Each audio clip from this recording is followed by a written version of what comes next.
In our last video, Sirish took you through everything the MG Gloster can do off-road. But you're not going to be driving the Gloster off-road every single day. What you need to know is how the Gloster fares on-road. How does it drive on tarmac? What is it like to live with? Is that third row of seats comfortable? That's what we're going to be finding out in today's video. But before we even step inside the Gloster, we need to talk about how the Gloster looks. Because the Gloster, it looks massive.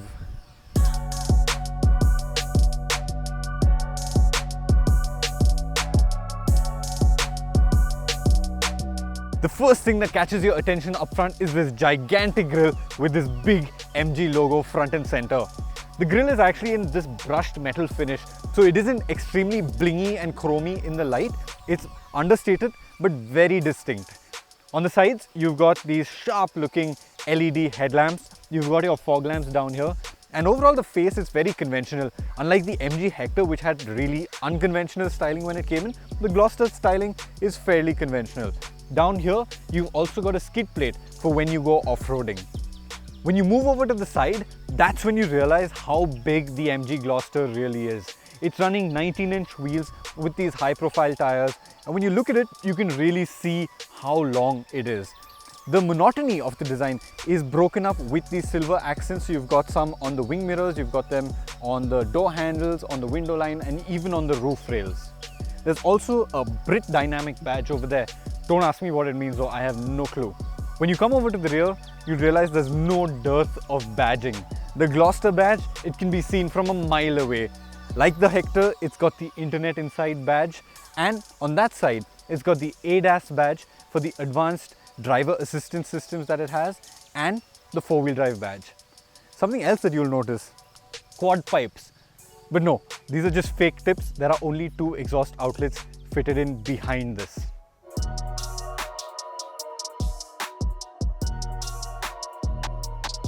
Step inside the Gloster and the first thing you notice is the dual tone interiors. This is a brown and black dual tone interior, and I must say it feels well put together and it feels rich. You touch the materials, everything feels premium and expensive.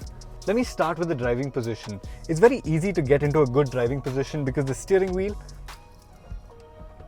it's adjustable for rake and reach. The seat, it's electrically adjustable 12 ways. Overall, the driving position, it's very commanding, it's very SUV-like, if I may say so. You're sitting high up, you're looking down on all the little hatchbacks around you, and you feel like you're in a large, imposing SUV. Let's talk about the center console now.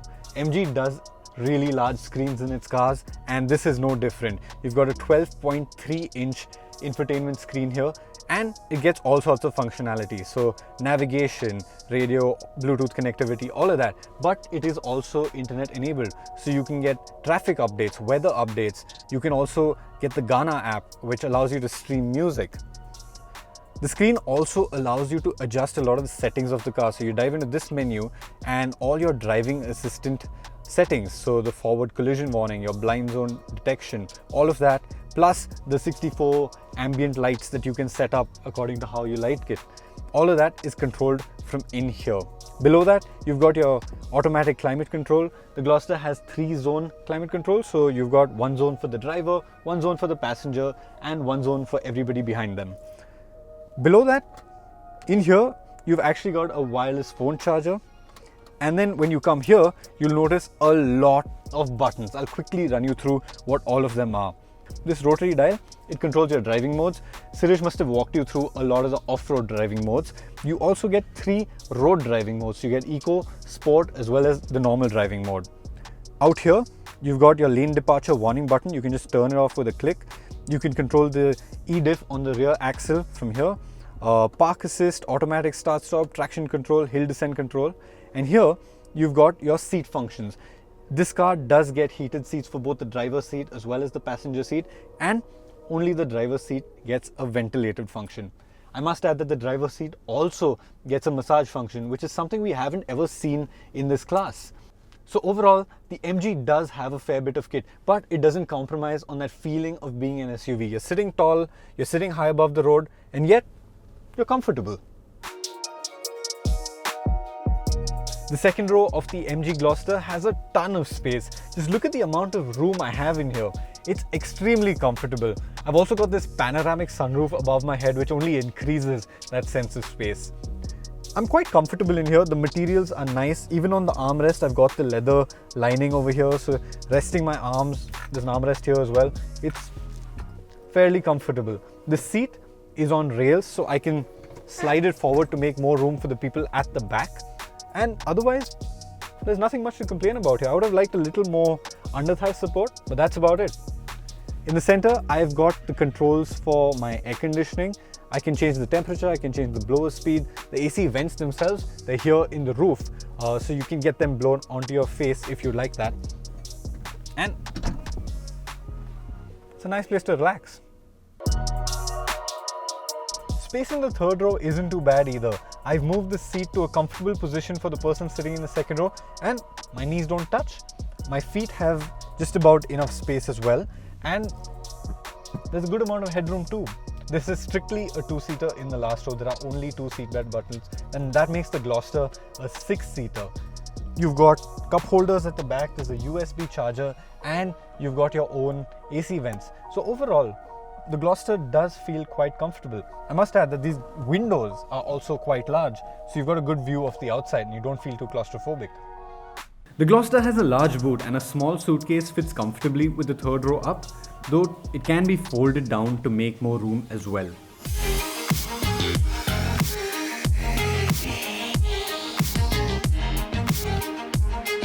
Now let's talk about the driving. Under the hood is a twin-turbo 2-liter diesel engine that puts out 215 bhp and 480 Nm of torque.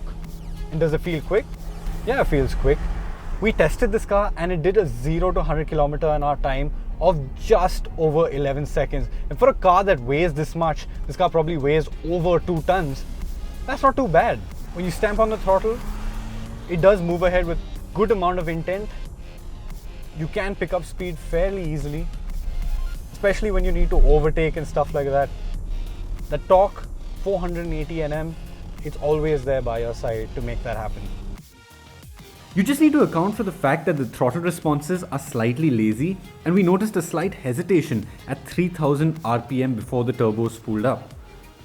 As for NVH, there weren't any vibrations in the cabin, but it does get audible under hard acceleration. The engine, it comes mated to an 8-speed transmission. Now, it is a typical torque converter. The shifts, they aren't DCT quick, but then again, this isn't a sports car, so they don't need to be DCT quick. For the sort of use that the Gloster is going to be put through, it works perfectly fine. You do have paddle shifters, so you can get manual control over the gearbox when you need it. But for the most part, you can just leave it to do its thing and it'll be fine. The Gloster obviously gets full-time 4-wheel drive, so it is shuffling torque around front and rear whenever you need it. There is also a low-range gearbox, but on the road you don't really need it. That's for all the off-roading you saw in the previous video. Now let's talk about ride and handling. This is an old school body-on-frame SUV, and that makes it extremely competent off the road. But what does that do to ride and handling on the road? Well, for starters, it's great for dealing with bad roads. Over bad roads, the Gloster can really hammer through, so you don't need to slow down when you see a potholed patch. You can just go bud bud bud bud bud all over it. No problems, no complaints. What I really liked about the Gloster is its stability. So out on the highway, when you're doing high speeds, triple-digit speeds, it stays planted. These body-on-frame SUVs, they have a tendency to feel slightly floaty sometimes, but that's not the case with the Gloster. Despite the fact that it's set up soft, it rides planted and stable on the highways.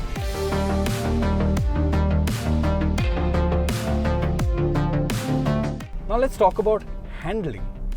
Honestly, when I first took a corner in this car, I was pleasantly surprised by it. Look, it's a big SUV, it's soft, so it's going to roll. But the steering itself, it's connected to the front end. So it turns in the way you want it to, and it feels sharp, it feels pointy compared to other SUVs of this size. There is no feedback from the steering wheel is very light, there's no real feedback from it, so you start finding out limits of grip when the tires start squealing and not before that. Something else that I wanted to talk about was the advanced driving assistance system. So this car gets a number of advanced features that we've only seen before on really high-end cars like Volvos and stuff like that. It's the first time we're seeing it on a car of this nature. What do they entail? Let me take it from the top. First, adaptive cruise control. Essentially, it works like cruise control, so you set a speed and it will cruise at that speed without a problem. But this cruise control is intelligent in that it senses traffic ahead of you and slows down if necessary. So if the car in front of you brakes, it will slow down. That fixes a major problem that we have with cruise control in India. It slows down if it needs to, it speeds up when the car in front of you accelerates, and all you need to do is just keep your hands on the wheel and steer. The accelerating and the braking, the car takes care of it. Other interesting features it has. Forward collision warning. Now that's pretty self-explanatory. If the car is going to get into a collision, it will warn you. I'm not going to demonstrate that right now, but yeah, it does what it says on the book. It also has something called lane departure warning. So the car reads the road in front of you, it reads that you're in a lane, and if it senses you drifting off that lane, it will beep and warn you that you are drifting.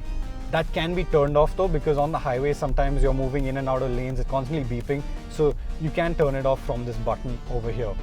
Other interesting features, blind zone detection. The car will actually detect if there is a car or a bike in your blind zone, and it will light up the ORVM with a small light to get your attention in your peripheral vision, to warn you of something in that spot. It also has active brake assist, so if it senses an impending accident, it will brake itself.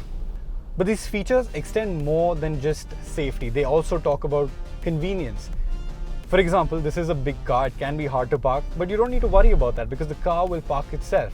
All you need to do is press the parking assist button over here. The car will sense parking spots at the side of the road. When it sees a spot that's big enough for your car to fit into, it'll give you a signal, you relinquish control to it, and it will park itself.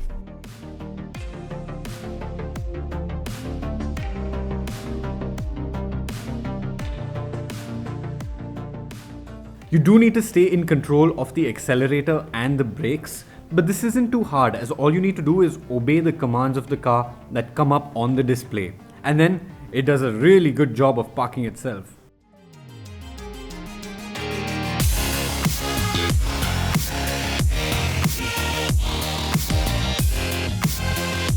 So how then do I sum up the MG Gloster? Well, it's a car with a tremendous breadth of ability. For starters, it looks great. We've been turning heads all day today.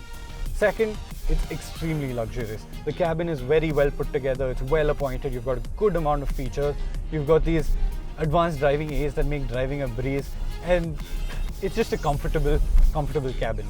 Third, extremely capable off-road. We proved that in our last video. And fourth, even on the road, it is a very competent machine.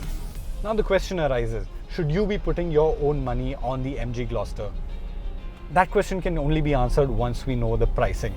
Going by MG's track record, they should price it really well. If they can price it competitively against the likes of the Toyota Fortuner and the Ford Endeavour, the Gloster, it definitely is an SUV to consider.